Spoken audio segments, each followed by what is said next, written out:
Welcome to the Happiness Happens podcast. I'm Simona Nicole, host of the show, mindset coach, and motivational speaker. I've made it my mission to help you get unstuck, shift your mindset, and understand your worth to help you live your most purposeful life. Each week, I will bring you an idea, guest, or a positive thought that will leave you inspired and empowered to win your life. We decide the stories we tell ourselves and where we invest our energy. I'm so grateful you popped in. Now let's dive in.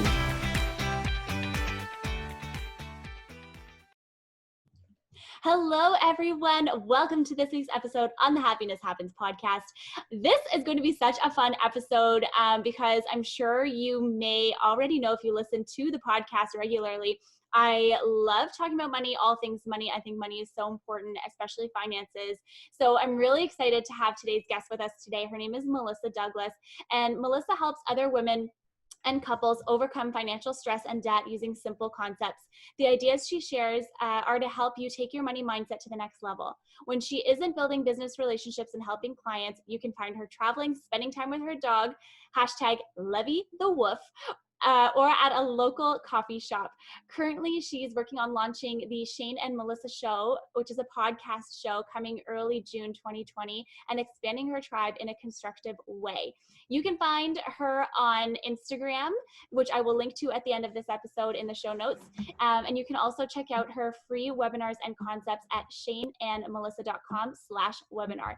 So, Melissa, thank you so much for coming on to the podcast today. I'm so excited to have you here. I am so excited to be here. Thank you again for having me, Simona. Oh, you're so welcome. I would love if you could tell us just a little bit about your journey and how it's brought you to where you are today. Yeah, so like you just said, we work with couples and women about money. And hello, I'm a couple and I'm also a woman. So money to me was super important, but I literally, Simona, had no idea who to talk to. And I came from a family, like a lot of people, where my parents were split up, and I didn't really have a lot of financial advice growing up. Both of my grandparents, they're happily married, and they did they did pretty good financially, but they were living in a different time. Yeah. So I've been married now for 7 years. And when I got married, my husband was making good income, about $100,000 a year. So I was in a position where I had never really been around money much. And I thought, well, this is awesome. We can save $800 every other week and we can buy nice things. Like that's what $100,000 income was for us. And it wasn't until we started thinking about, hey, what do we want our financial future to really look like? What do we want it to be like? Do we want to retire? What kind of house do we want to live in? And we realized we need to get some financial advice because we don't know what we're doing. And you know what? We were actually referred to someone. And when we had a conversation with them, they turned us away because we didn't have $250,000 to invest. What? And in that moment, I felt exactly how you're feeling. I'm like, oh my gosh, I like making money or like becoming rich just isn't for people like me. And I think that's what most people feel. And so when we were turned down from financial advice, we went to the internet. And when you go to the internet, it's really confusing, especially about money, because there's so much advice. There's so many different ways, and it's confusing. So, 4 years after we got married, maybe 3, I guess it was 3, we became clients of the company we now work with. And a friend came over on a Saturday morning. I'll never forget it. She came over. P.S. I rescheduled on her 3 times, but finally I let her come over. And she talked to us about really simple financial concepts, like how to retire, how to invest money, how to become debt-free, which at the time we didn't really have any debt, and why life insurance was important. And up until this point, nobody had ever talked to us about money. We talked about it in premarital counseling, but more so like ideas around money, not necessarily how to manage your money. And we had a budget, and like I said, we were saving money, but we were just saving it in our bank account. And the financial people at the bank, they always wanted to talk to you about your money, but I didn't trust them. I'm like, you're working at Chase. I don't want to talk to you. So we became clients. And a few months later, we realized like, wow, so many people could benefit from this information. What if we worked with this company? And here we are. We opened our own office about a year and a half after we got licensed, and my husband and I are running a business, happily married, and helping other couples with their money. Oh my God, that's crazy. And it's so true, especially what you were saying about not talking about money and like, or being part of a family that talks about money. Because for us, like in my family, it was always a similar story. Like, we don't really talk about it. Money, is hard to come by. Money, all the different money stories that you hear, especially with parents who are separated, because mine are separated as well. And it's like, you better save, you better save, you better save. But then it's like, okay, but how does it grow? You know what I mean? And like, why do you think, I'm just curious, like, why do you think that people are just so afraid to talk about money? I think they're afraid to talk about money because it's something they don't know about, and people don't like to talk about things they feel inadequate regarding. So they just kind of ignore it. That's a really, really, really good point. It's true. And it's like, and you don't want to get into like the comparison of, comparing yourself against somebody else, or like not feeling like you're good enough in what you're doing. And I think all of those different things can stem from that, and from like not talking about money overall. It's crazy. What do you think is like the biggest stress that couples feel when it comes to money?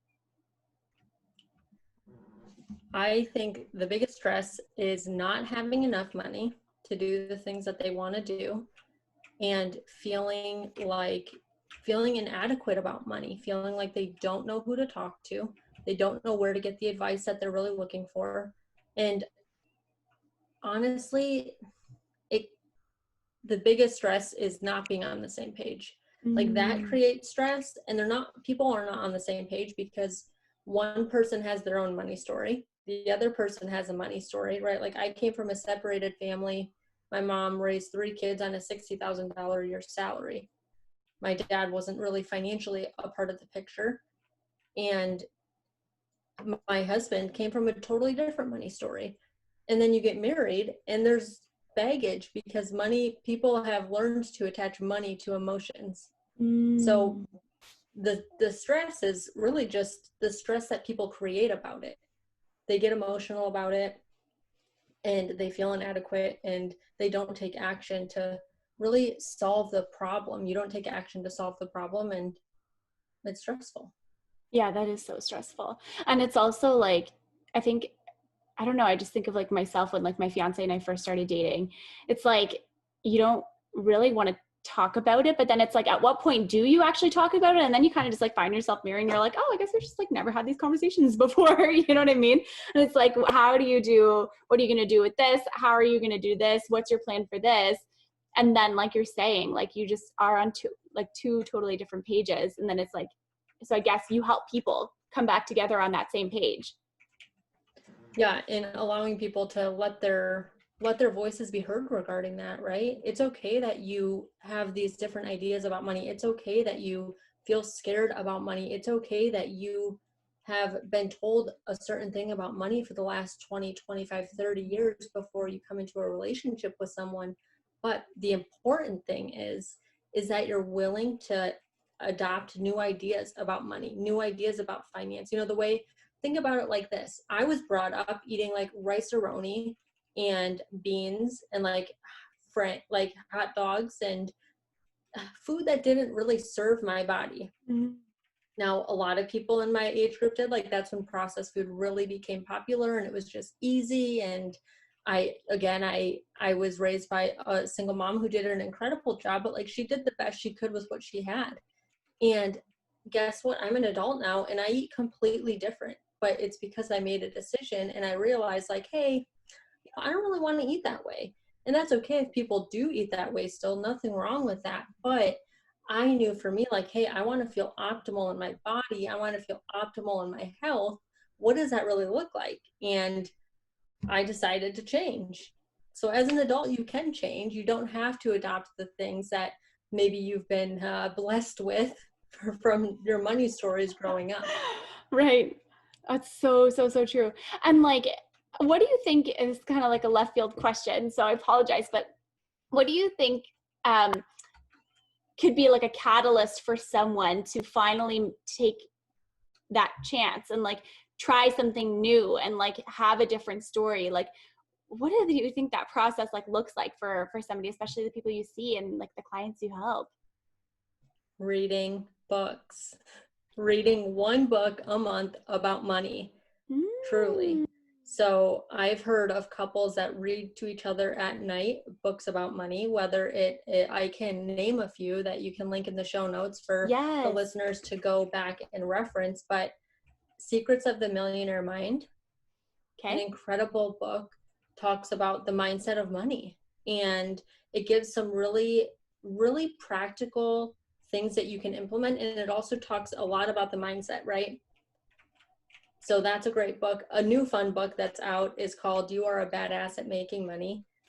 It's fun. It's really easy to read. Is that Jen Sincero?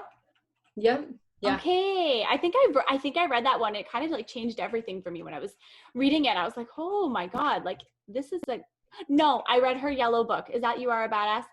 Yep. The green book is You're a Badass at Making Money. Totally. So first I was really skeptical of her. I have a hard time, I would say in the past, I've had a hard time reading or processing things that have profanity. And then I realized like homegirl makes a lot more money than I do. And I am willing to learn something from her. My husband said since I've read the book, I've sworn more, and it's probably true, but it's okay. That's okay. He loves me anyways. So exactly. Those are two really good books. A classic is Think and Grow Rich. There's another book, The Millionaire Next Door, and that is a really interesting book. And I think we'll talk about this a little bit more later, but he surveys millionaires across the US and their average like demographic and their average profile, just to prove like anybody can be a millionaire. Like you can have a millionaire living next door, but you don't know it because they live such a like even keel life. Now, of course, not all of them do, but of course. In this book, his point is sort of that. Oh my God, that is so interesting. I have like three different money books in my like side table. I haven't touched any of them yet. And another one is Think and Grow Rich. Yeah. Wait, was it that one? No. Rich Dad, Poor Dad. Rich Dad, Poor Dad. Yeah. That's the one. Robert Kiyosaki. Have you read that one? I have. I've listened to it. And it's really easy to listen to. It is fascinating. So you haven't read it yet? Mm-mm. It is so fascinating. And it's a really fun book to read. Well, it's a fun book to listen to. I haven't read it. I think there's certainly a difference between reading things and listening to things. I can listen to something in a day and I'm like, what did I just learn? But if I read something over a month or a few weeks, I'm like, okay, I got that. Exactly. And I think that it really depends like what type of thing you're listening to versus like reading. I've been trying to read this book. It's called The Power of Now by Eckhart Tolle. And I've been trying to like read it. I bought it and I've been like reading it on my phone and I keep having to go back like over and over and over again. And so finally I was like, okay, I ended up borrowing it from a library app on my phone, and I've been listening to it while I've been running in the morning, and it just sinks in so much more because it kind of feels more like a podcast. Do you know what I mean? Mm-hmm. Yeah, it's so much easier, and especially depending on the content, it makes such a big difference to listen to books. So I suggest couples that are really looking at like, how do we get into this? Like our mindsets are so different about money. First of all, acknowledge like, hey, it's okay. Like you have your money story and I have my money story, but we want to create a new money story. And really deciding like, what do we want? What do we want to be known for? Like, what do we want our last name? What do you want your last name to be known for when you have children? How do you want your children to talk to their spouse about their money story? And decide what that looks like. And really, you get to create it. You get to decide exactly what your money story is. You get to decide the story that people tell about you and the legacy that you leave behind. I love the way that you put that. I've never thought about it that way because people always think about like, what's your like life dream? What life goal do you want to achieve? Like, what do you want to do in business? What do you want to do in your life? How do you want to, show up in your career? But nobody has ever talked about that perspective with money. No one's ever talked about, you know, how do you want to be remembered in terms of money? Because we all have money stories from our parents. It's such a true point. And like generations before and generations before. Right. And you know what is so funny? I was listening to a podcast the other day or something. I don't know what I don't know. Oh, it may have been a sermon. I mean, I love Jesus, like personal opinion, but I was listening to a sermon and Yeah. they said, you know, when you die and you're on your deathbed, you're not going to be worried about the money you made and the money you saved and this and that. I'm like, no, I will. Because guess what? The people I love are left with that money. They're either left with a lot of it or a little of it. And I'll tell you what, I haven't met anybody in my life, and I don't think I ever will, that would say, God forbid someone passed away, I wouldn't benefit from an extra $1 million. Like everyone would. Now, nothing is going to bring a loved one back, but if you live a great life and you get to like live your life to the fullest, no, money can't replace that. But money's certainly going to help your family live the life and the dreams that they have, right? And It's such a good point. It's such a good point. Sorry, like people just downplay the ability to like create wealth and leave wealth behind for your family as if it's not important. And that's why it's not important. And that's why people don't do it, because they downplay it all the time in every single people in conversations. You find yourself saying things like money isn't everything. It's, you know, it's not about the money you leave behind. It's about the relationships. And well, it is, but money's not going to hurt anyone to leave money behind. Exactly. No one's, God forbid, my grandfather recently passed away. Oh, I'm sorry. And guess what? His wife is not upset that there's money left behind, right? Like, no, she's probably like, thank God that there's something that she can live off of. Like, yeah. And everyone, let's face it, you know, this is the Happiness Happens podcast, and life is happy, and we get to choose to live a happy life. And I would love for every single listener to live a long, happy, wonderful life. There's one thing that's going to happen to all of us. We will at some point pass away. So what do we want our life to look like? What do we want to leave behind for our family? Mm-hmm. Oh my God, it's so true. And I think that, you know, it's like, it's exactly what you're saying. Okay, sure. But also I think that people downplay how much money isn't important because they don't feel like they deserve to have it. Do you know what I mean? And like that it's so hard to come by. And it's like, no, if you're working and if you're doing a job, you're helping other people, your money is an exchange of energy, however you want to see it, whatever you believe under the sun. At the end of the day, what you put out, you get back. So even if you put out, let's say you work in like a corporate job, you just started, so your salary might be lower. You put out probably a lot of work, but you're still getting it back. You know what I mean? So however you want to think about money and however you think that you deserve to have it, that changes so much too. And like, you are so spot on with saying that. Like, you know, I think that people don't think about this and exactly what you just said, because like people don't really accept all the time. And this is a big generalization. So I don't want to go on here and be like, nobody accepts the fact that they're going to die, because it's not true. There are some people who accept it and who are okay with it. But like, you know, you can't pretend that it's not going to happen. It's going to happen. And like, you know, I remember thinking from when I was when I was young, I used to work in the serving industry, and I made a lot of tips. And so I like banked all of it and whatever. And I was like, okay, it wasn't like, at the time, it was a lot of money for me at the time. And I had said to myself, I'm like, okay, if something happens to me, half goes to my brother, half goes to my sister. You know what I mean? And like, I kept this to myself and I never said it to anybody. I think it was like 16 years, or no, not 16. I would have had been like 18 for sure. But you know, 18 or 19. And then it just kind of made sense. Like, I'm not going to have it. Somebody else will. I might as well make sure that they get to enjoy it. You know what I mean? Like, exactly. I don't know. Oh, it's so true. Money is a blessing. Money is a gift. And if we downplay, or you said the word, so many people downplay it. You downplay money, you downplay the value. I went to the car wash today because it's beautiful here where I live today. And I'm going to show this. This is a handful of money. Okay, this isn't like $100.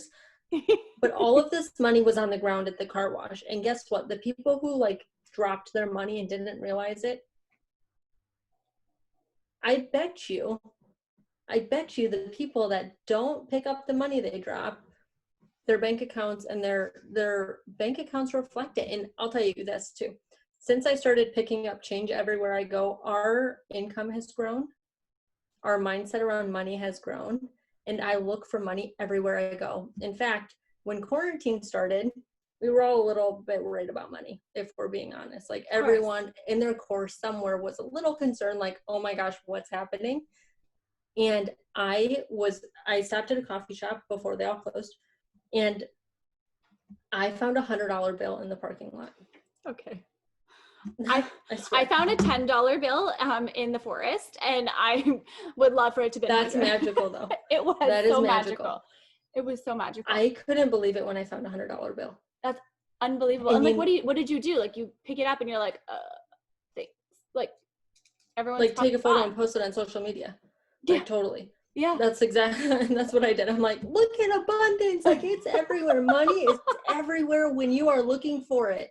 But I'll tell you what, if I didn't pick up the penny the week before, I doubt I would have even seen that $100 bill. And that is the power of opportunity, and what you find, what you look for, you find everywhere in life. If you look for it, you will find it. If you're looking for a problem, you're going to find a problem. If you're looking for opportunity, you will find the opportunity. And yeah, if I could leave the listeners with one thing, opportunity is there when you look for it. I love that, because it's so true. And like you're saying, picking up those pennies, picking up those 10 cents, quarters, whatever it is that you're finding on the ground, it's changing your mindset as you're seeing it, because you're picking it up and you're like, oh my God, this is so fun. Thank you so much. You know what I mean? Like, thank you so much for allowing me to have this penny. And then, you know, you add it to a jar. So like my fiance and I did this for a long time. Every time we would bring back, I don't know why we stopped, probably because I guess we drink less alcohol now. I'm not really sure, but we'd bring back all of the bottles because you get, you know, change in exchange for it over here. And we would take all of that change and put it in like a jar, and we just left it for a little bit. When we left our last apartment and when we moved, we had like an additional, it was like, I think it was like $200 or something like that, just from banking the 10 cents and the $3 that you get when you return your beer bottles to the store. Like, crazy. It's everywhere. Money is everywhere. I gotta get back to doing that. That's my takeaway for this right now. There you go. It's so true. Okay, so going back to the couples that you help, because I think that this is really important. I think that a lot of the time there's a lot of stress in people's relationships. I think that there's a lot of like uncertainty when because like we were saying before, everyone has like their own opinion. So how do you help couples get back on the same page about money? Like, is there a specific thing that you make them do, or like an exercise that's helpful to them? Yeah. What does that look like? So we look at a budget, because that's where the problems come up. You know, we sat with a client just the other day, and at the end of the month, they're like, yeah, we have $1,700 based on the budget. That's what they had based on the numbers they told me. I'm like, well, let's say their names were Rick and Susie. I'm like, well, Rick, Susie, like, do you feel like you have $1,700 at the end of the month?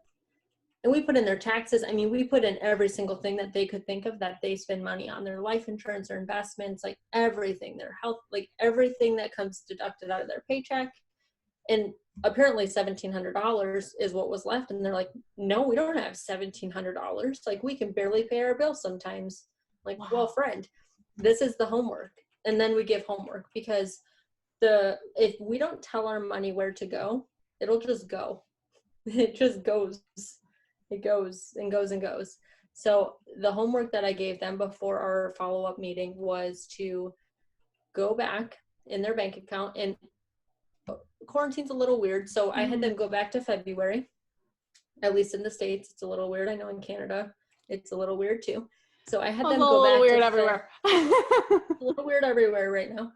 I had them go back to their February bank account statement, and categorize every single thing they spent money on. And come to find out, they spend about an extra $600 or $700 going out to eat. Huh. So we kind of are delusional sometimes in. I want to quickly pause this interview and tell you about the Handel Group coaches that I've had the honor and privilege of bringing onto the Happiness Happens podcast. With every conversation and interview, I've learned something so impactful and so life-changing. Inner You Life is the online coaching course from Handel Group that gives you the tools to get yourself unstuck, wildly happy, and thriving where it matters most to you. Your relationship to yourself, career, love, body, money, time, and more. From wherever, whenever. Recommended by Hugh Jackman, Dr. Mark Hyman, Forrest Whitaker, Elena Brower, and hundreds more. Taught in MIT, Stanford School of Business, and 50 plus institutes of learning across the world. Visit inneryou.coach and use the code happinesshappens at checkout for $75 off. Now, back to the episode. The way that we think about where our money goes. So that's an exercise that we do. And really talking about, and I also validate, like, it's okay that you want to buy things. When early on in our marriage, in order for us to get over the guilt of wanting to buy something, like, let's say I wanted to go and have lunch with a friend, like, I don't need to ask my husband about that, but I kind of felt like I had to, because it was our money, and we keep one bank account. You know, some couples keep separate bank accounts. It's kind of up to preference. But we, every month, at the beginning of the month, we would get an allowance. He would get $200 and I would get $400 or whatever it was. Oh, I like that split. That's good. 4 for you, 2 for him. Yep. Well, also at the time though, he did travel for work like 4 days a week. So he was gone, like, eating on the company budget. And that was my reasoning behind it. I'm always figuring out, like, how can I get more money? Good negotiation. Right? I like that. There we go. He's also like the most generous human ever. So having an allowance for couples is really, really helpful because it gives you that freedom. And I'll tell you this, having a budget creates freedom. So many people think it's going to create restriction, but it really creates freedom. I love that. I couldn't agree with you more on that, to be honest. I've always felt like the black sheep when it came to like money and savings and stuff like that, because I worked in the service industry for so long, I had cash like come and go. And by the end of the month, every single month, like, this is going back like to like, I think it was like 2013, I want to say, like even before then. Anyways, I'd never have like any cash left at the end of the month. I'm like, where is my money going? I don't understand. Oh, no. So I started to keep a budget and figure out where my money was going and what I was spending my money on. And okay, there was 1 month that I think I had made, like with tips and pay and everything, $6,000 or something like that. And like, 18 years old, 19 years old, that's a lot of money. I had nothing left at the end of the month. It was all gone. And I kept my budget and figured out where everything went. It went to going out to eat, like eating and buying things here and there, random things all over the place. So then I was like, okay, yeah, right? Like everywhere. And then trips, like going places, all this stuff. So then I started keeping an actual budget every single month. And so I could go back, like I have all of them now. I can go back and tell you what I made in 2013 just by looking at like my budget, like what I've saved. You know what I mean? Yeah. And I kept doing that, and I've continued doing that all the way to now. And it's been really helpful because in between that time to now, I was living at home when it first started. Then I moved out on my own. Then you have you're living on your own, you're paying rent, you're doing whatever. And then, my fiance and I moved in together. So that changes. And it's like every single dynamic of life will change, but you're able to have that consistency and like know what you have and like how much you can spend every single time. So good. Yep. Yes, it's so necessary. And I know that there is such a desire to have these automated systems with like Mint and every budget or every dollar and these different budgeting apps. And there's nothing that works better than you writing down every single thing you spend money on because you're more accountable to it.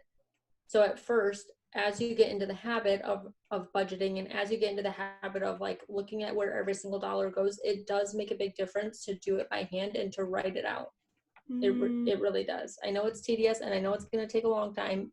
It really doesn't take more than 20 or 30 minutes though. I absolutely love that. And like realistically, if you go out, let's say, and you have your sheet or whatever, wherever you keep it in your kitchen, let's say, and you come home and you drop off all of your stuff and then you go to your kitchen, you write it down. Okay, I spent $20 on this today. I had to go do groceries. And that's so true. Just like column 1, column 2, this is what I spent. This is what's coming in or whatever. And then you organize it at the end of the month. Oh, so good. I love that. I love it. Okay. If you were, let's say like you're working with like a client, or even like a tip for our audience, how could someone plan where they want their money to go? And like what debts they would want to pay off first, like how to organize all of that stuff if there's like a lot of it. Yeah. So the first thing that we would do, and we would tell them to do, is list all of the debts. So list your loans together, like car loan, student loan, house loan, personal loan, business loan. Put all your loans together and then put all your credit cards together. And the reason we have people categorize them differently is because there's a difference between fixed and revolving. Mm-hmm. So fixed loans or fixed debt, you are paying the interest every single payment, and it's spread out throughout all 60 payments or all 50 payments or all 30 years, depending on what type of loan you have. And then you will have your revolving credit, which those are the nasties. Those are the ones that every single month you're getting interest payments that are nearly the same amount as your payment. And you're like, no wonder why I'm not getting out of debt, because my minimum payment is $80 and my interest payment was $60. So only $20 is going through to the debt. Like, how will I ever get out of debt? And that is the first thing you do, is list them. And then you want to create a plan. So there's a few different approaches to this. One is called the debt snowball. Dave Ramsey talks about it all the time. I'm not one of his coaches, but it is a very similar program that we talk with our clients about. Our clients, we sit with them and we do a personalized plan, and we put in every single debt, and we have a computer algorithm that is probably about as confusing as the Instagram algorithm. And perfect. You got to master both of them. Yeah, well, the good news is I don't master this algorithm. I literally just plug in the data and it tells me what to tell the client. So it's kind of like magic, and yeah, it's incredible. But if you're like, Mel, I don't like you, I don't want to work with you, I'm not calling you or DMing you, that's fine. The debt snowball is really, really helpful. And Dave Ramsey talks about it. You can totally Google it and find all of these concepts. But his theory is this: list out all your debts together and pay off the one with the lowest balance first. So if your your Visa credit card has a $1,200 balance and that's the lowest, well, then you are putting every single extra dollar you have towards that debt. And a lot of people, what we see, Simona, is they pay a little bit more than the minimum. So if their minimum's 80, they're rounding up because they're like, I want to be debt free. Like, I'm going to round up, I'm going to pay 100. And then they have their other debt, and they're like, the minimum is 120, so they're paying $130. So once it's all said and done, people are paying an extra maybe $100 a month towards debt. And the biggest thing that I can tell every single human that listens to this is lump all of that money together and apply it to one. Stop spreading out your $100 and putting it across a few different debts. Take it and put it on one. And once that debt is paid off, let's say it's your Visa credit card, and it's paid off in January 2021 or January, whatever the next year is. Once that's paid off, now you have the $100 extra and the minimum payment of $70. And you're not gonna put the $70 back in your budget. You're gonna take that $70 and you're going to add it to the 100 you're already used to seeing it gone, and you're going to apply it to your car loan or whatever that next debt is. And this will help you eradicate debt. And I do suggest like finding someone who has the ability to access this software I'm talking about. It's totally free for our clients. And we'll actually pretty soon have an online portal where the clients can go in and enter this information themselves. Wow, that's awesome. Which is pretty awesome. We have a lot of friends up in Toronto actually. So I'm seriously like, our goal as a company is to truly help people. Mm-hmm. And getting out of debt is one of the biggest helps, because I sit across from people weekly who start crying when they see how quickly they can become debt free. Oh. Debt is it's such a burden to people. Like, I think so many people attach a lot of their worth to how much debt they have. Mm-hmm. I totally agree with you. And it's like, it feels like it could feel like you can never, never get out of it, you know? Well, I don't blame people for feeling that way, Yeah. because when we look at the numbers, like some people, if they do what they're doing now, they will be in debt forever. It's It's crazy. really, really terrible. I mean, you'll see it if anyone connects with me on Instagram. I think Simona will link it down in the show notes. I will. But at Mell Douglas, you'll see I post examples of this all the time, like before the client worked with us, after the client worked with us, specifically regarding the debt stories. I love that. And then on the opposite side of this, if someone wanted to, you know, figure out a way to like contribute to their savings while also paying off debt, how could that structure look like too? Like, is it even possible? Or is it better to have all of that money go towards that debt without, you know, giving people advice like financially, just like a thought? Yeah, that's a good question. Saving money is always important. Saving money is like a muscle, it's a habit. It's important to establish that as soon as possible. Sometimes you'll hear people advise like, get $1,000 and then every extra dollar, like, you don't save that money, you put it towards debt. And I'll tell you what, cash is queen. Cash is queen, girl, because the more cash you can accumulate, the better. We got some financial advice. So we, little backstory, we bought a house for $8,000 cash. Crazy. Like, where do you even do that? Except $8,000? Yeah, $8,000 in Detroit. Oh, because you're in Detroit. Yeah. Well, we don't live in Detroit anymore, but we bought a house, $8,000. We sold that house for like $45,000 a few years later. But we had redone the house and we put a lot of the materials on a credit card, which was like fine. We were totally okay with it. I don't really know why we did that, because we were making enough money to pay for the things. But anyways, we put it on a credit card because you get wrapped into the 0% interest. I'm like, oh, 0% for 18 months. Like, I'm going to pay that card off before 18 months. Hello. And then guess what? Life happens. Like, life always happens when you try to like play the debt game. I don't know why that is, but it always happens. Sure. So we sold the house and we had like 30 grand. And we got some financial advice from someone who is incredibly wealthy and advises other people on money. And we said, friend, like, what would you do? Would you put the money, would you pay off the debt? And he said, you guys know, like, I wouldn't. And you should just service that debt. Just pay your minimum payments and like follow your financial needs analysis that you have put together for yourself and invest that money.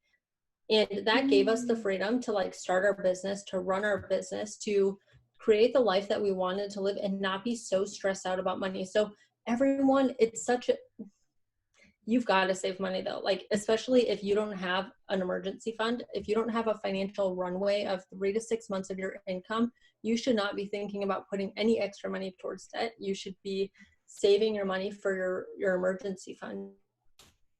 I love that so much. That's a really, really good story. And I think that because everything can look so different for so many different people, that it's never a one size fits all. It's always saying like each client has like their own specific plan, and like you take them through like their own thing that's going to work for them. And to that point, like, that's, I think, why I was partially terrified to hire somebody, but I also knew I needed to, because I didn't want to. Now, don't get me wrong. I am 100% in full belief, like, you get what you pay for, and you've got to find a professional who does their job well. Mm-hmm. So we have fired 3 CPAs, and I've come to realize, like, it's not them, it's me. Like, Oh. it's not the CPA, Mel, like it's you. So figure it out. Like, is it that you think they're charging too much for their services? Is it that you're not communicating well? And I learned like, hey, Mel, wherever you go, there you are. Like, it ain't the CPA. And seriously. But to that point, I always ask people up front, I'm like, hey, just so I can plan accordingly, how much is a service going to cost? And with financial services, there's a few different ways that advisors get paid in our industry. And I think people are so apprehensive to make decisions with their money because they don't know how much it's going to cost, and they don't feel like they have enough money to make that decision, if that makes sense. Mm-hmm. So I don't even know how I got started talking about that. I don't know, me neither, but I love it. I can't remember. I was going somewhere, and then I don't know what happened.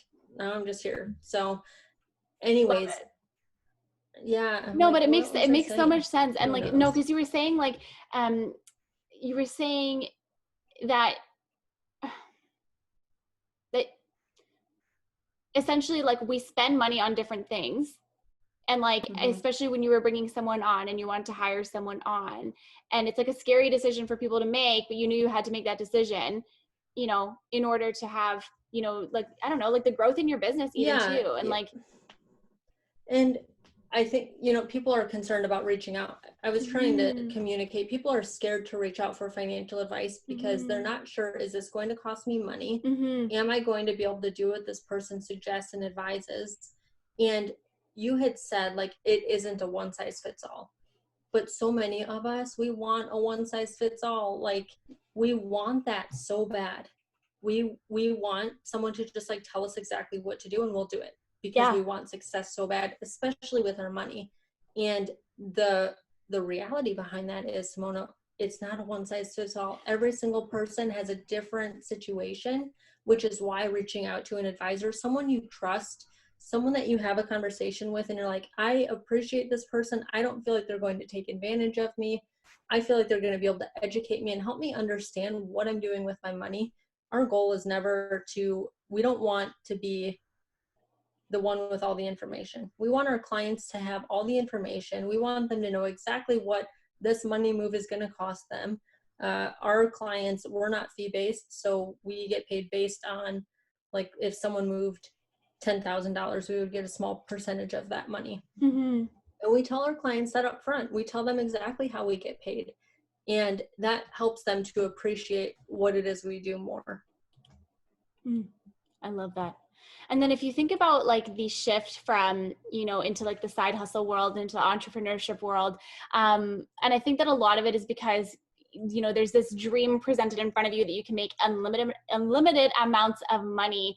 But, you know, working with people who may have more of like a fixed income, can you become wealthy on having a salary that's capped? Like, can you become wealthy from working that 9 to 5 and having your salary and that's it for the year? You totally can. And the book I mentioned earlier, The Millionaire Next Door, talks about this.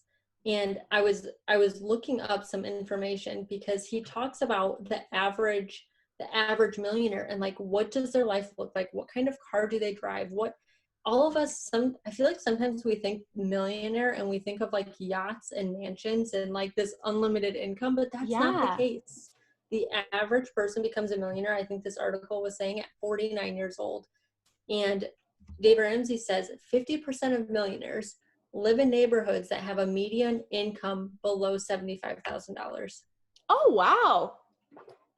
Yes. So the average millionaire, 50% of them live in neighborhoods that the median income is under $75,000. So becoming wealthy has nothing to do with, or becoming a millionaire has nothing to do with really how much money you make, because someone could make $250,000 a year and they might not be a millionaire.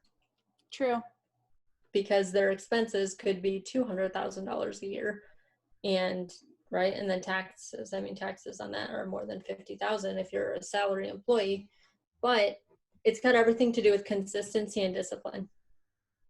I love that. It's so good. It's so true.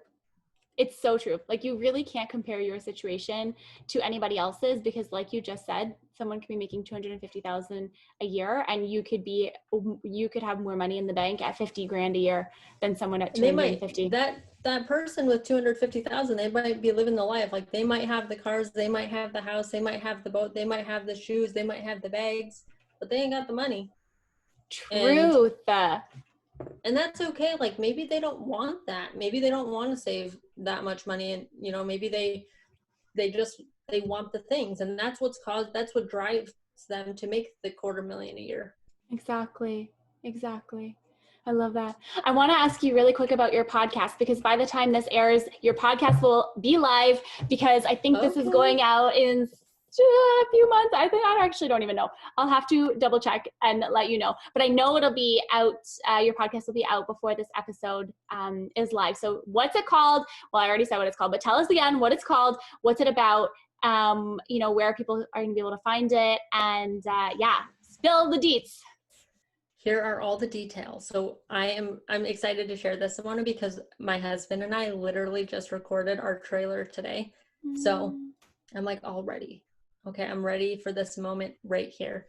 But it is called The Shane and Melissa Show, and we will be talking with couples, individuals, listeners about money, marriage, and mindset. And our hope and our intention is to help people create a life that they can live on purpose. So many times we think that whatever is handed to us, that's our life. And the truth is, we get to decide what our life looks like. We get to create the life that we want to live. And, I like to give this example. If you went to a restaurant and you paid $100 for a plate of food and it came out looking like Mickey D's, you would say, excuse me, with all due respect, I would like the meal I ordered. And you would send that thing back. But sometimes in life, we're handed things that we're like, I don't like that. And we don't send it back. We just think, well, this is my life. Like, these are the cards I've been dealt. It is what it is. Everything happens for a reason. Like, we've all heard and said these things. And that's not true.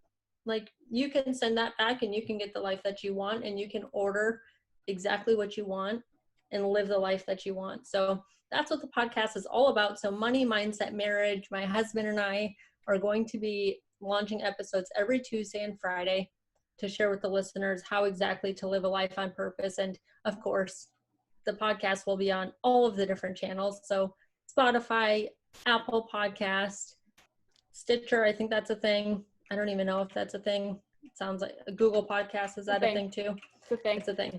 They're all a thing. So also on the gram. So the podcast show on the Instagram is at The Shane and Melissa Show. And my personal Instagram is at Mell Douglas. Perfect. I absolutely love it. I'm so excited. And I think that you just became my favorite person when you just said, no, send that back. You don't need to send it back. I'm like, everything now I'm gonna be like, send it back. I don't want it. Send it back and ask for a refund. Oh my God, I love that so much.